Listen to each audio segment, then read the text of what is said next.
welcome to our library. Did you get a chance to look around? I did. I can't believe this place exists. Yeah?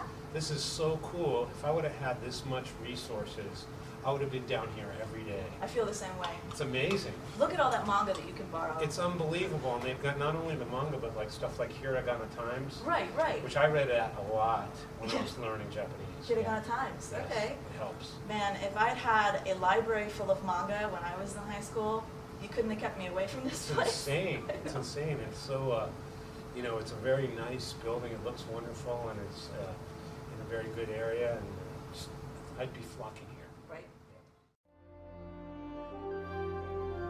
About the language specifically,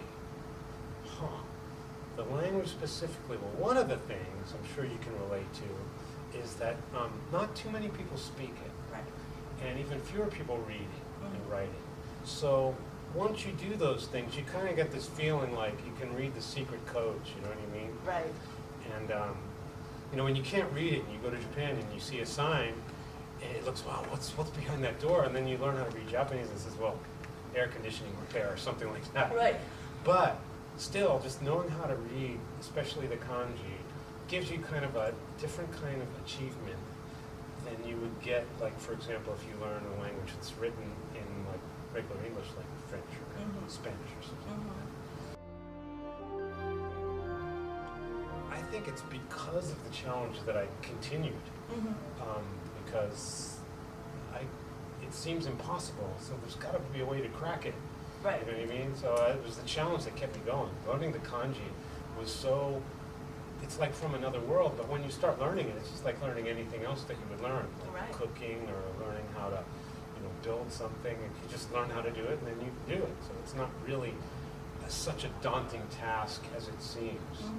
But the achievement feeling is really high. All the time, especially this conversation right here. Yeah. I'm trying to think of the words in English that really explain it as well as the word in Japanese. You know, if you say a word like taseikan, it really says exactly what you want to mean. Achievement is kind of a little bit broader than the word I wanted to say. When you say taseikan, the kan part of it means you're feeling the achievement. Yeah. Rather than just achievement. And so sometimes, and quite often, Japanese is a lot clearer to what you're trying to say than English can be. I agree. Like everything. Yeah. Literally everything. Can you be specific?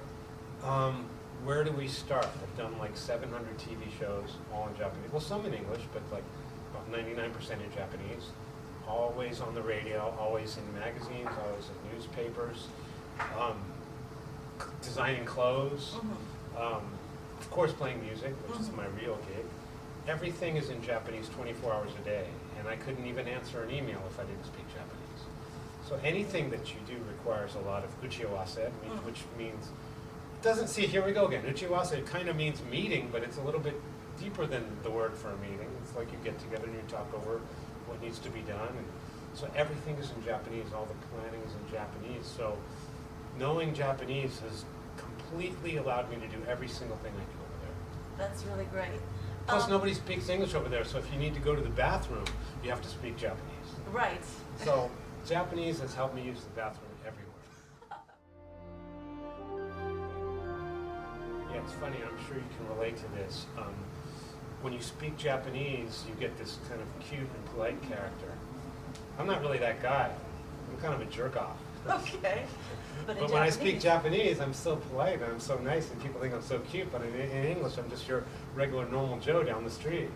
But well, I'm kind of exaggerating. I'm a nice guy in English too. But your different character comes out within the framework of the language. And if we're speaking Japanese like you and I are, which is relatively polite, you come off as a nice, polite person.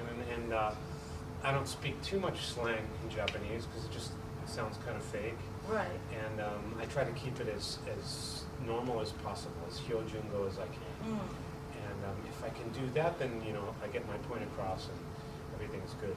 But it's definitely a different personality. And when people in Japanese hear me speak English, they think I'm really tough or something. He's a tough guy, you know? I'm really not, but it just sounds more threatening to them.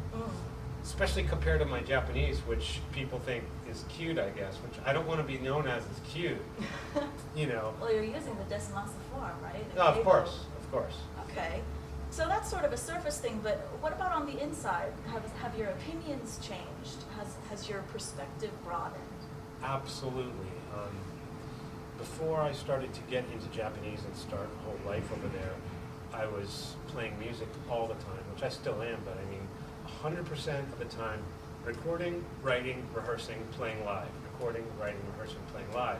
So I could talk your ear off about all that stuff, but that's pretty boring stuff, to be honest with you. But now that I have so many experiences to draw off of from Japan, I can at least converse on just about any topic, even not related to Japan. It's just forced me to absorb things that I normally wouldn't have absorbed, and I have a whole lot more confidence. I can sit into any situation in any country, not just Japanese. Even if I don't know the language, I can really understand people from different cultures. And before, you know, you kind of expect everybody to be in the English world, and because I'm here, you got to speak English, you got to act our way. It's not like that, you know. And every single country is completely different, and that's an important thing to learn. I'm glad I learned that. Okay, thank you very much. Thank you very much.